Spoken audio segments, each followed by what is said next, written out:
Hey gang! Oh man, you should see it in Minnesota. It's absolutely ridiculous. What is it, like the 9th or some crazy thing of April? And it's about to start snowing. I'm kind of sick to my stomach. But that's not the reason for the video today. I wanted to make a video today that is directed towards newer people that are getting into domaining, buying and selling of domain names that a domainer perceives to have value on. So finding a domain name cheaper, selling it for more money, or buying it for a lot of money but selling it for more, just always selling it for more and making a profit. Now the idea of this post is that I'm hoping it's going to be slightly interactive, and I want to give you an outline for what I think makes sense for someone just getting started in domaining to do, kind of an action plan. Your first 90 days as a domainer, where you should spend your money, how you should get started, and so on. And what I'd like is, if you think this is a terrible idea, leave your comments below. Tell me, hey, this is stupid. There's plenty of people that have done it the traditional way and have made money. Or if you think this is a great idea, let me know. If you've got some input on my ideas and concepts, please let me know, because I'm really curious to see what people say about this. Now, I've had this post in my mind for probably, I swear to God, 6 or 9 months, but you just get so darn busy with things. And I wanted to start spending a little bit more time on domain parking money and taking the site to the next level as kind of a full resource for domainers. So here's my ideas. One of the pitfalls I see for people that are getting started with domaining is that it's really all about buying and selling. And when people just get started, they don't have anything to sell, so they feel like they have to buy stuff. And at the same time, they're brand new and their knowledge level is minimal. So they don't have a lot of knowledge, they're just learning, yet every day they're spending all this money on domain registrations. Maybe they're picking up expired domain names, and the money can go pretty darn fast. And at the same time, you're also learning. So maybe you feel like, obviously, anytime you register a domain name, you feel like this is a good name. I've registered plenty of suckers myself. I'm not going to try to fool you. I think we all have. Anyone that has been in this industry for any length of time has probably registered some suckers. But one of the things that my thought is why not come out with a game plan from the get-go and say, I'm going to register so many domain names. This is going to be my goal. This is how I'm going to take action. And what you really need to have in place is you have to have a mechanism for how you're going to make money. And what's tricky about domaining is that if you're relying on the income strictly based on sales, sales come and go. As an affiliate, I know that I can go a weekend and I can make 5 sales on a software product and make pretty decent money, and I'm excited. And then I might go for 12 or 14 days or 2 or 3 weeks without one sale.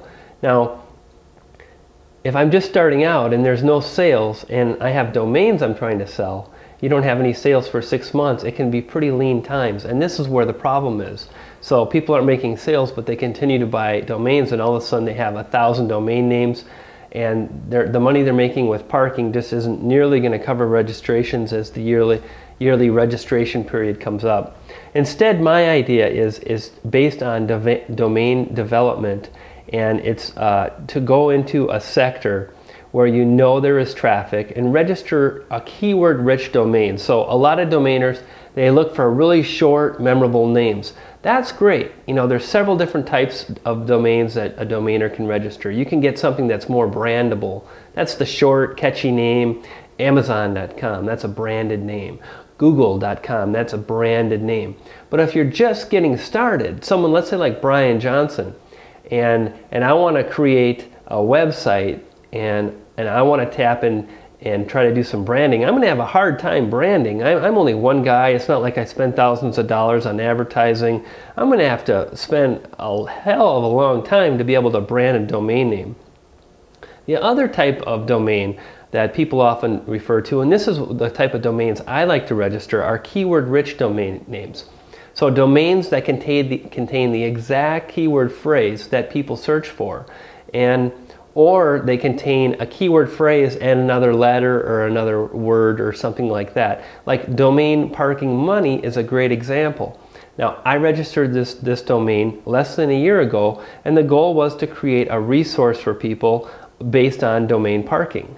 Well, I wanted to get domain parking in the URL. Now today, I receive a ton of traffic from people typing in things about domain parking. That's very valuable traffic that has made me money. And these are the type of domain names I like to register.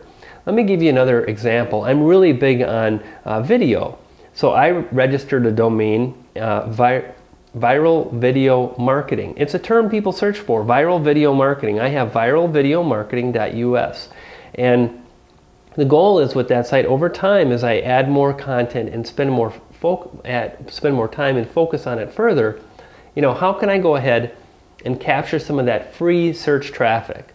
And it's a lot easier to rank for domain parking if you have the words domain parking in your domain address. Now, obviously, domainparking.com, that would be a gold mine if someone knew how to do some basic SEO optimization. And that's really the second part of this this concept is, if you're just starting out in domain parking, I would say spend some time at the Google AdWords keyword suggestion tool. And I would go ahead and I would look at sectors based on products or services, anything that is commercial in nature. And I would try to find a product that is fairly niche-y. In other words, you're not competing against huge sites online. And at the same time, there's a fair amount of search volume. There's a demand for that information. There's people searching for, like, let's take domain parking for instance. People search for domain parking. I looked at the results. I said, well, it's not going to be an easy nut to crack, but I should be able to get some traffic. Maybe I get traffic 3 months after spending the time and energy on it, and then I can make some money. So if you were a domainer, instead of just always, I'm going to park my domain, I'm going to park my domain, and you're not making any money, why not spend some time and learn a little bit about domain development? And that's what I'm going to be focusing on in the coming months with Domain Parking Money, is development, expired domains, those kind of things. Simply because I think if you're serious about being a domainer, I think you need to know some basic skills in getting a website online. I think you're silly not to. The best domain I own is swingsets.net. That site has made me about $1,400 in less than a year. When I got the site, it was making less than $1 a day parking. The other day, it made $22 with AdSense. Enough said. It doesn't mean that anyone can just launch a site and they're going to make that money, but if you can educate yourself on some basic principles of site development, you're going to do a heck of a lot better, even if you make tons of mistakes, if you create something that is unique for your visitors and something unique that Google is going to see. So that's my tip.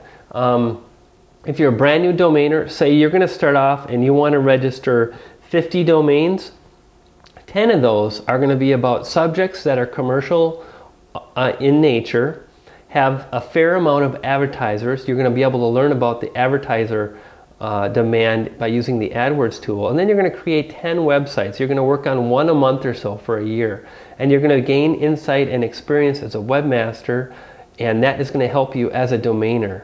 And it's just a tip, and what that does is it provides you with a monthly cash flow, which is something that I think a lot of domainers that are just starting out don't have. It's one of the things that has allowed me to grow my portfolio up to about 400 names. And I'm slowly adding more, and I'm starting to get to the point where maybe I should just buy domains that are $1,000 that I know are going to be valuable in the future. But anyway, I wanted to toss that out there, some ideas about getting started as a new domainer. What are your thoughts, guys? Take care.